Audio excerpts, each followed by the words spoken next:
महादेव।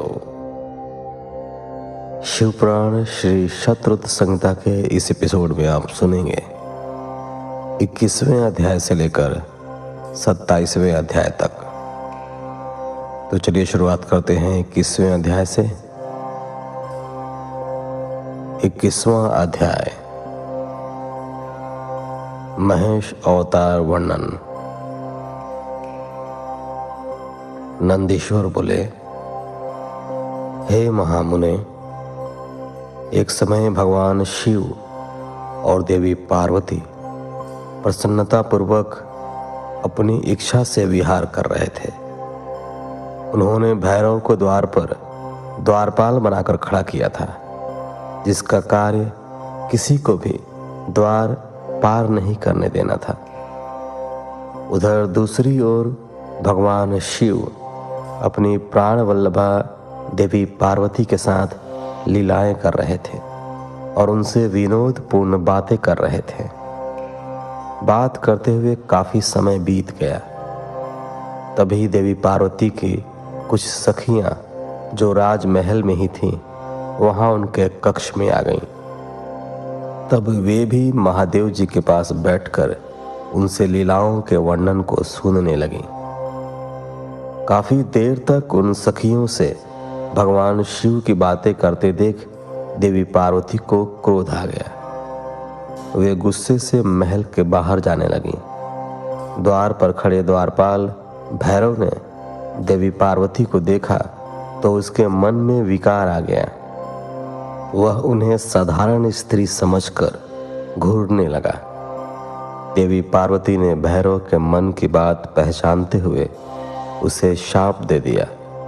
भैरव, तू पृथ्वी पर जाकर एक साधारण मनुष्य की भांति जीवन जिएगा और अपनी करनी का फल भोगेगा।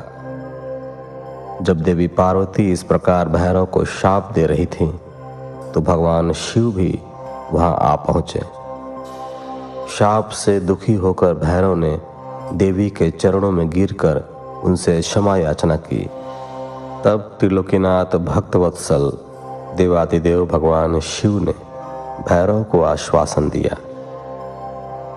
इस पर भैरव बोले कि हे प्रभु, देवी के शाप के प्रकोप से मुझे बचाइए। तब शिव जी भैरव को सांत्वना देने लगे और बोले, देवी पार्वती का शाप मिथ्या तो नहीं हो सकता, परंतु भैरव, हम अपने परम भक्त को ऐसे भी नहीं छोड़ सकते। तुम चिंता मत करो। भैरव को आश्वासन देकर शिव जी देवी पार्वती को साथ लेकर चले गए। शाप के अनुसार भैरव जी शीघ्र ही वेताल के रूप में पृथ्वी लोक पर विचरने लगे। तब अपने भक्त का उद्धार करने के लिए भगवान शिव ने पृथ्वी पर अवतार लिया और वे महेश के रूप में और देवी पार्वती शारदा के नाम से पृथ्वी लोक पर लीलाएं करने लगे। 22वां अध्याय, वृषभावतार वर्णन।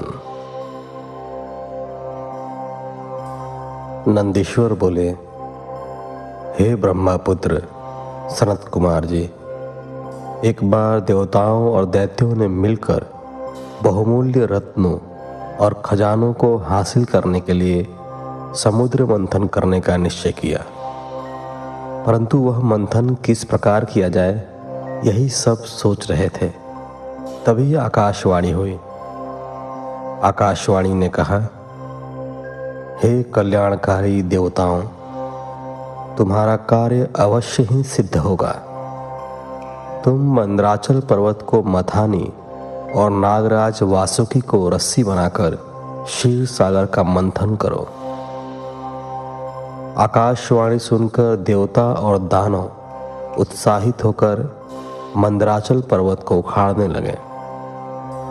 अपने इस कार्य में वे सफल भी हो गए, परंतु जब वे मंदराचल को मथानी बनाने के लिए क्षीर सागर में डालने लगे तो अत्यंत भारी होने के कारण वह उनके ऊपर गिर पड़ा।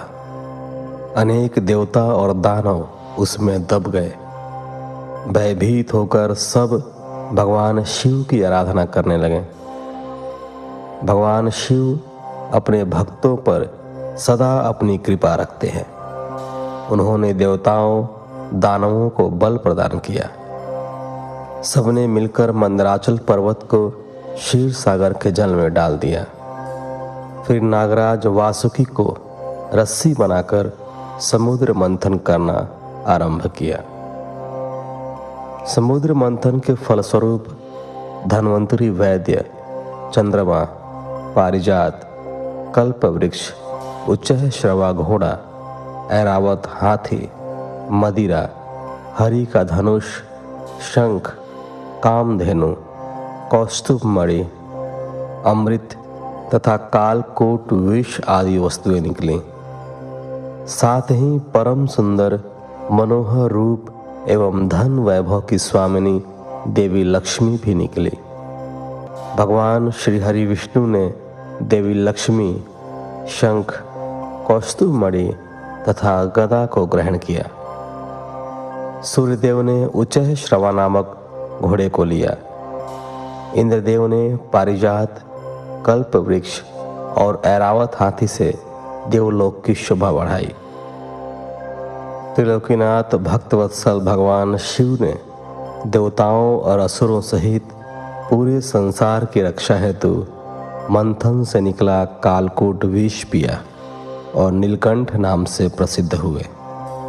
उन्होंने चंद्रमा की रक्षा हेतु उसे अपने सिर पर धारण किया।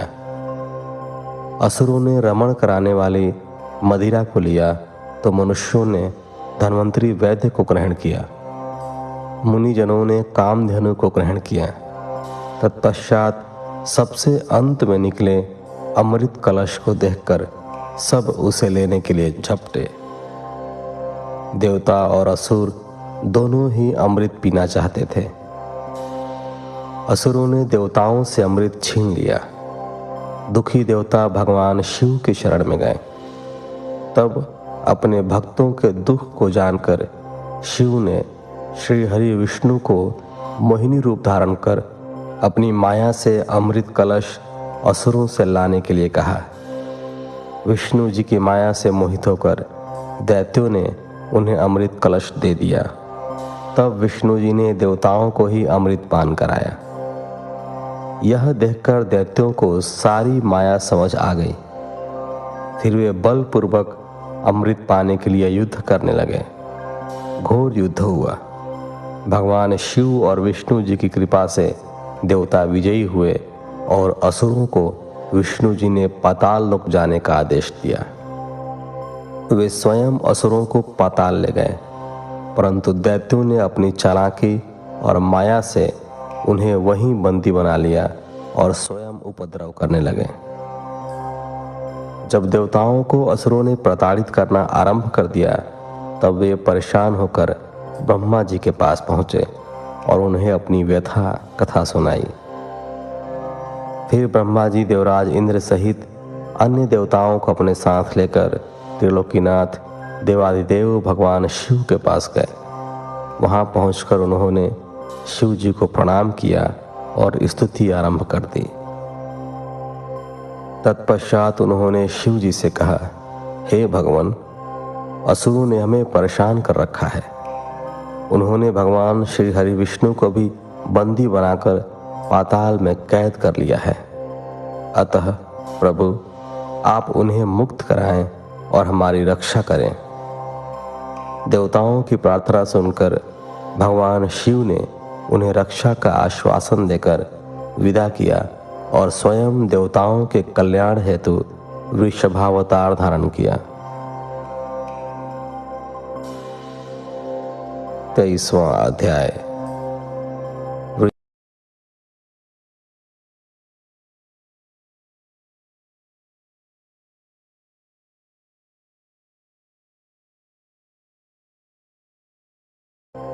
देवी के शाप के प्रकोप से मुझे बचाइए।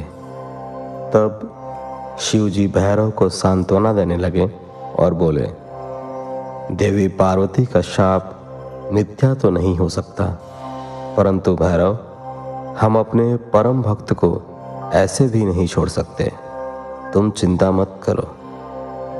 भैरव को आश्वासन देकर शिव जी देवी पार्वती को साथ लेकर चले गए। शाप के अनुसार भैरव जी शीघ्र ही वेताल के रूप में पृथ्वी लोक पर विचरने लगे। तब अपने भक्त का उद्धार करने के लिए भगवान शिव ने पृथ्वी पर अवतार लिया और वे महेश के रूप में और देवी पार्वती शारदा के नाम से पृथ्वी लोक पर लीलाएं करने लगे। 22वां अध्याय।